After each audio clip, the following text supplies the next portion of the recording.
Friends iOS 27 నుండి అయితే public beta 5 అయితే రిలీజ్ అయిపోయింది. సో ఈసారి వచ్చిన టాప్ ఫీచర్స్ ఏంటో ఈ వీడియోలో మాట్లాడుకుందాం.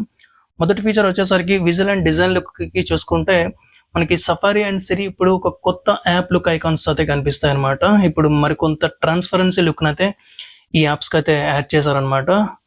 సో సెకండ్ ఫీచర్ చూసుకుంటే మనం సిరి అండ్ బ్యాటరీ కాన్వర్జేషన్ స్పీడ్ అనేది సిరితో కొంచెం స్పీడ్ అనేది ఉంటుందన్నమాట. ఇప్పుడు దాన్ని అయితే ఇప్పుడు మనం అడ్జస్ట్ చేసుకునేలాగా ఆ ఫీచర్ని అయితే అప్డేట్ చేశారు. ఒక మంచి ఫీచర్ అనేది చెప్పుకోవచ్చు.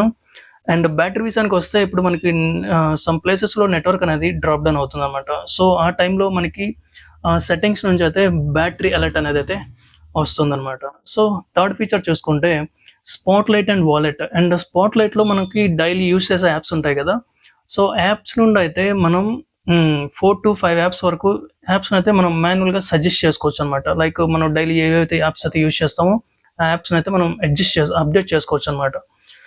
నెక్స్ట్ వాలెట్ గురించి చూసుకుంటే ఇప్పుడు వాలెట్లో మనకి పాసెస్ అనేవి క్రియేట్ చేసుకుంటాం కదా. సో ఆ పాసెస్ అనేది ఇప్పుడు ఆప్షన్ అనేది ఫుల్ గ్లోబల్గా అయితే అప్డేట్ చేశానని చెప్పి ఒక కొత్త ఫీచర్ అయితే వచ్చిందని చెప్పి అంటున్నారు అనమాట. చూడాలి స్టేబుల్ అప్డేట్ వచ్చాక. సో స్టేబుల్ అప్డేట్ అయితే మనకు వచ్చేసరికి మేబీ సెప్టెంబర్ మిడ్ వీక్లో మేబీ వచ్చే ఛాన్సెస్ అయితే కనిపిస్తున్నాయి. ఎందుకంటే iPhone 18 లాంచ్ అవుతుంది కదా, దాంతో మేబీ రావచ్చు.